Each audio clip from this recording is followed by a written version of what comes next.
Good morning all of you. कैसे हैं आप लोग? I hope you all will be fine. And now today we are going to study about lesson 10 our society and this is the topic of social science book class 8th MP board। and now very first हम देखेंगे let us learn कि इस chapter में हम क्या क्या learn करने वाले हैं, क्या क्या सीखने वाले हैं। तो सबसे पहले आप यहाँ पर देखिए, मैं यहाँ पर शो कर रहा हूँ लेट अस लर्न। देखिए आप लिखा है सबसे पहले what is the structure of our society at present, कि यदि हम देखें प्रेजेंट में तो हमारी सोसाइटी का स्ट्रक्चर क्या है। सबसे पहले हम स्ट्रक्चर के बारे में पढ़ेंगे। Now second, how education and democracy are helpful in the upliftment of society, कि एजुकेशन और डेमोक्रेसी, ठीक है, इनके बारे में भी हमने प्रीवियस क्लास में स्टडी कर लिया है कि डेमोक्रेसी क्या होता है। डेमोक्रेसी एक गवर्नमेंट का फॉर्म होता है जिसमें पीपल अपनी गवर्नमेंट को चुनती है, यानी जनता वोट देकर अपने गवर्नमेंट को चुनती है। यानी कि एजुकेशन और डेमोक्रेसी कैसे हेल्पफुल है सोसाइटी की अपलिफ्टमेंट के लिए, यानी सोसाइटी के उत्थान के लिए, सोसाइटी को ऊपर उठाने के लिए। थर्ड पॉइंट यहाँ पर मेंशन किया हुआ है what are the major social problems, कि मेजर सोशल प्रॉब्लम्स क्या क्या हैं हमारी समाज में, हमारी सोसाइटी में। एंड नाउ द फोर्थ है measures taken for the upliftment of SC, ST and other backward class, कि क्या मेजर्स लिए गए हैं गवर्नमेंट के द्वारा, कॉन्स्टिट्यूशन के द्वारा, कि जो समाज में पिछड़े वर्ग के लोग हैं, जैसे हम यहाँ पर SC, ST एंड OBC को यहाँ पर मेंशन किया गया है, तो उनकी अपलिफ्टमेंट के लिए क्या मेजर्स लिए गए हैं। ठीक है, ये तो था लेट अस लर्न। अब हम आते हैं अपने टॉपिक पर।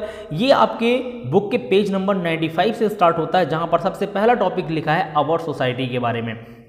ध्यान से सुनेंगे कि क्या मतलब है आवर सोसाइटी का। यहां पर लिखा है कि when people live in an amicable and friendly environment a society is form, कि सोसाइटी कैसे बन रही है, कि जब कोई भी पीपल, ठीक है, एक एमिकेबल और फ्रेंडली एनवायरनमेंट पर रहता है। एमिकेबल का मतलब होता है अनुकूल या मैत्रीपूर्ण, वो जो वातावरण होता है उस पर रहता है, तो सोसाइटी का निर्माण होता है, तो सोसाइटी बनती है। Individual is a unit of family.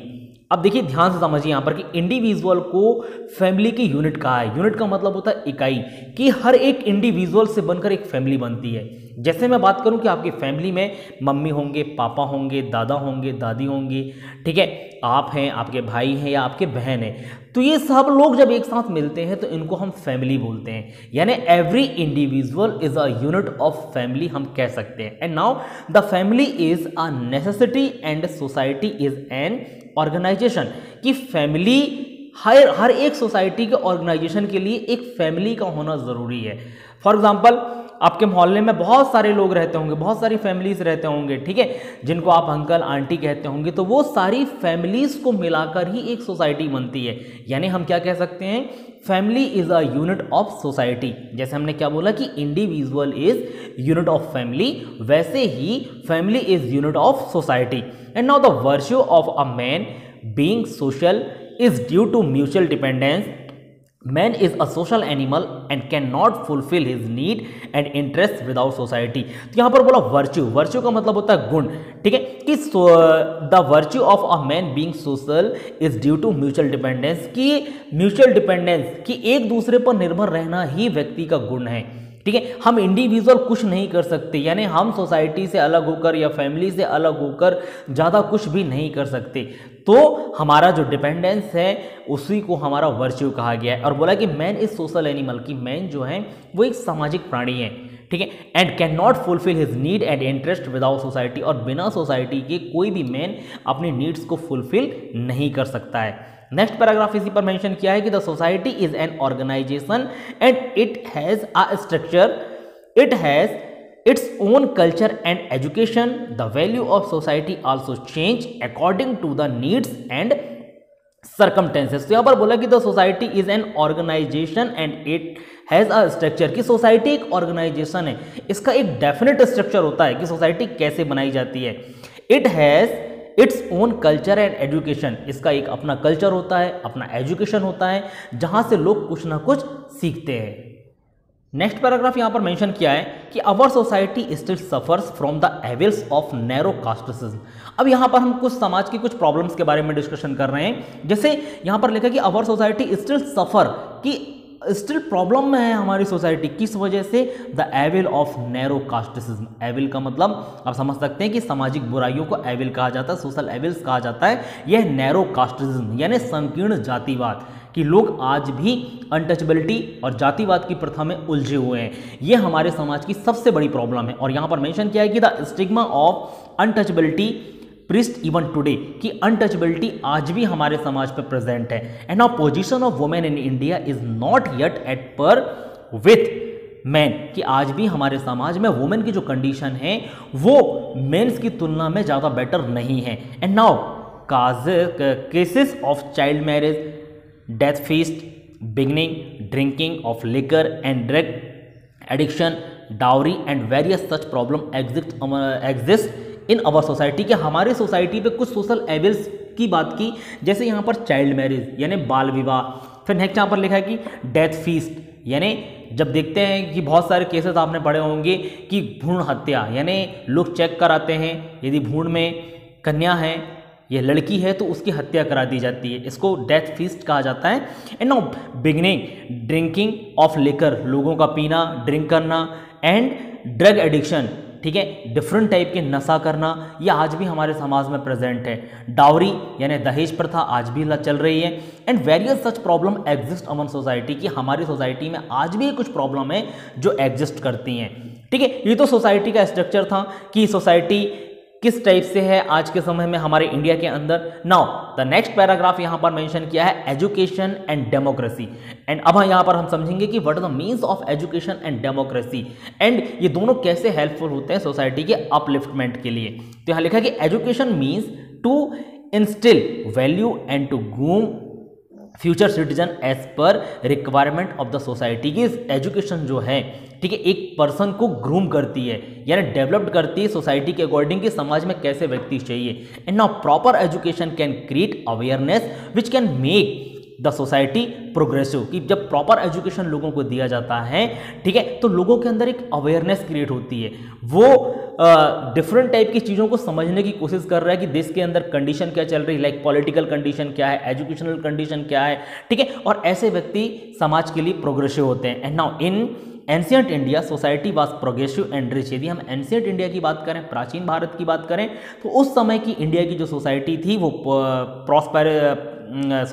Progressive और रिच थी, यानी प्रोग्रेस करने वाली भी थी और रिच सोसाइटी थी। And now but the country suffered a lot due to 100 of year of foreign rule. लेकिन जब 100 ऑफ ईयर यानी काफ़ी 100 सालों तक यहाँ पर फॉरेन रूल रहा, उससे हमारी सोसाइटी को बहुत ज़्यादा नुकसान हुआ। और यहाँ लिखा है कि during British rule education of Indian was not given importance, कि ब्रिटिश रूल में एजुकेशन को ब्रिटिश गवर्नमेंट ने इतना इंपॉर्टेंस नहीं दिया था इंडियंस के एजुकेशन के लिए। And now the technical education was nil, और टेक्निकल एजुकेशन की बात करें तो बिल्कुल ही नील थी। And now domestic industries were not promoted. After independence, India took measures to provide education to people by opening school, college, universities and technical education centers. At present, education is given adequate importance. After independence हम देखें, ठीक है, यदि हम British rule की बात करें तो वहाँ पर इंडस्ट्रीज को भी प्रमोट नहीं किया गया था। लाइक आपने पहले भी पढ़ा हुआ है कि जो स्मॉल स्केल इंडस्ट्रीज थी, कॉटेज इंडस्ट्रीज थी, उसको ब्रिटिश गवर्नमेंट ने पूरी तरीके से खत्म कर दिया था इंडिया के अंदर।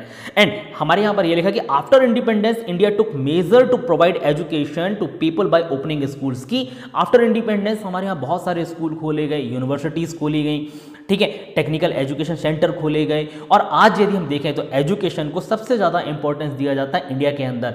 और कॉन्स्टिट्यूशन में भी ये राइट्स, एजुकेशन का जो राइट्स है वो मेंशन किया गया है कि एजुकेशन इज़ फंडामेंटल राइट्स, की एजुकेशन जो है वो हर किसी को मिलना चाहिए, कोई भी व्यक्ति एजुकेशन से वंचित नहीं रह सकता। तो एजुकेशन को क्या बना दिया गया है, हमारा फंडामेंटल राइट बना दिया गया कि हर व्यक्ति के लिए एजुकेशन ज़रूरी है। इसी पेज नंबर 95 के नीचे आप देखेंगे जहां पर मेंशन किया हुआ है कि primary education in December 2002 86th amendment has been included in the fundamental rights in the constitution of India, कि दिसंबर 2002 में जब संविधान के अंदर 86 नंबर का अमेंडमेंट किया गया था यानी संशोधन किया गया था, तो उस समय एजुकेशन को फंडामेंटल राइट्स बना दिया गया था हमारे कॉन्स्टिट्यूशन के अंदर। And now a provision has been made for free and mandatory education for childrens between 6 to 14 years, और 6 से 14 साल तक के बच्चों के लिए प्राइमरी एजुकेशन को मैंडेटरी कर दिया गया था यानी जरूरी कर दिया गया था। एंड नाउ अब आएंगे आप पेज नंबर 96 पर, जहां पर स्टार्ट में लिखा है कि technical and professional education is being given proper attention eight present, कि यदि हम देखें प्रेजेंट में तो टेक्निकल और प्रोफेशनल एजुकेशन को भी प्रॉपर अटेंशन दिया जा रहा है गवर्नमेंट के द्वारा। एंड नाउ इसके बाद हम आते हैं डेमोक्रेसी की तरफ, जहां पर मेंशन किया हुआ है कि democracy is a system of governance by it the law and order of a country is conduct. Success of democracy depends on the active participation of citizen in different sphere of activities। कि democracy को इन्होंने बोला कि government का एक form है, system of government by it law and order of a country is conduct, कि जिससे लॉ एंड ऑर्डर को मेंटेन किया जाता है, कंट्री के अंदर नियम और कानून बनाए जाते हैं। And now success of democracy depends on active participation, की डेमोक्रेसी का सक्सेस कहां पर है, जब एक्टिव पार्टिसिपेशन होगा लोगों का, ठीक है, citizens in different sphere of activities की डिफरेंट एक्टिविटीज करें आप और एक्टिव पार्टिसिपेशन करें कंट्री के डेवलपमेंट के लिए। And now participation can be effective only when the citizen are in a position of differentiate between right and the wrong, और participation तभी पॉसिबल है जब एक व्यक्ति, एक पीपल जो है वो डिफरेंशिएट करना सीख जाएगा कि क्या अच्छा है और क्या बुरा है, कि बिटवीन राइट एंड रॉन्ग, कि क्या सही है और क्या गलत है। They know their rights and are conscious of their duties, they should be able to weigh a public issues in more balanced way and have a better understanding of problems both national and international, कि national और international level पर वो लोगों की problems को समझें, उनके लिए आवाज उठाना सीख जाएं, ठीक है।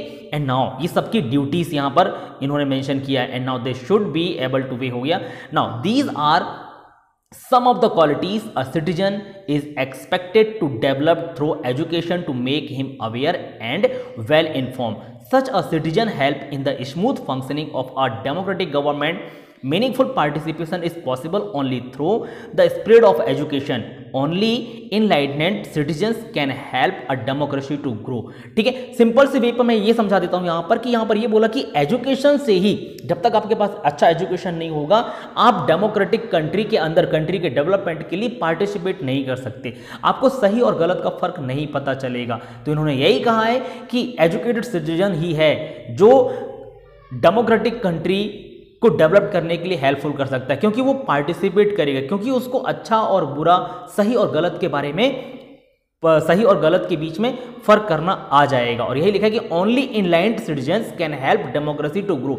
इनलाइनमेंट का मतलब होता है कि जो समझदार सिटीजन है, जो शिक्षित सिटीजन है, वही डेमोक्रेसी को ग्रो करने में हेल्पफुल हो सकता है। नीचे वाले पैराग्राफ में देखेंगे, अब लिखा है यहीं पर पेज नंबर 96 में कि for the illiterate people in the age group over 15 year a public literacy drive is being run in India. The aim of this program is not merely educating but also to provide work oriented literacy.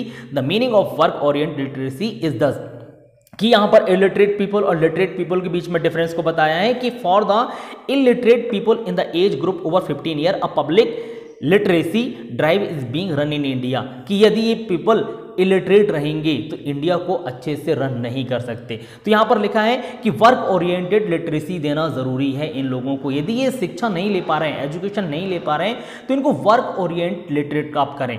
इसका कुछ मतलब यहां पर दिया है कि work oriented literature का मतलब या लिटरेसी का मतलब क्या है। सबसे पहले लिखा है कि सेल्फ रियलाइंस। सेल्फ रियलाइंस का मतलब होता है जैसे reading, writing and in math की रीडिंग आनी चाहिए, राइटिंग आनी चाहिए और थोड़ी बहुत मैथमेटिक्स उनको आनी चाहिए। दूसरा लिखा है to know one's own weakness, कि उनको खुद की कमजोरियों के बारे में पता होना चाहिए कि उनके अंदर क्या कमजोरियां हैं। थर्ड नंबर पर है to make effort to remove the weakness, ठीक है, और उस वीकनेस को रिमूव करने के लिए एफर्ट्स होना चाहिए, एफर्ट्स लगाना चाहिए कि वो अपनी कमजोरियों को कैसे दूर करे, ठीक है। फोर्थ नंबर पर है to know the importance of national unity, integrity, environment conservation and small family. ठीक है, कि उनको इंपॉर्टेंस पता होनी चाहिए किस चीज़ का, नेशनल यूनिटी का यानी राष्ट्रीय एकता का, इंटीग्रिटी का। ठीक है, और इन्वायरमेंट कंजर्वेशन की इन्वायरमेंट को कंजर्व कैसे किया जाए कि, और ये पता होना चाहिए कि इन्वायरमेंट हमारे लिए क्यों इंपॉर्टेंट है। यदि हम इन्वायरमेंट को पॉल्यूट करेंगे तो इन्वायरमेंट कितना हार्मफुल हो सकता है लोगों के लिए। And now the small family की भी वैल्यू उनको पता होनी चाहिए। ठीक है, तो ये तो था आज में हमने डेमोक्रेसी एजुकेशन के बारे में पढ़ा, सोसाइटी के बारे में पढ़ा। ठीक है, और हमने सोसाइटी के स्ट्रक्चर के बारे में जाना। नेक्स्ट क्लास जो हमारा होगा, इस चैप्टर का जो नेक्स्ट पार्ट होगा वो होगा मेजर सोशल प्रॉब्लम्स पर, जहाँ पर हम illiteracy, position of women, drinking of liquor and drug addiction, child labour, इन चीज़ों के बारे में स्टडी करेंगे। तो आज के लिए बस इतना ही। Thank you so much.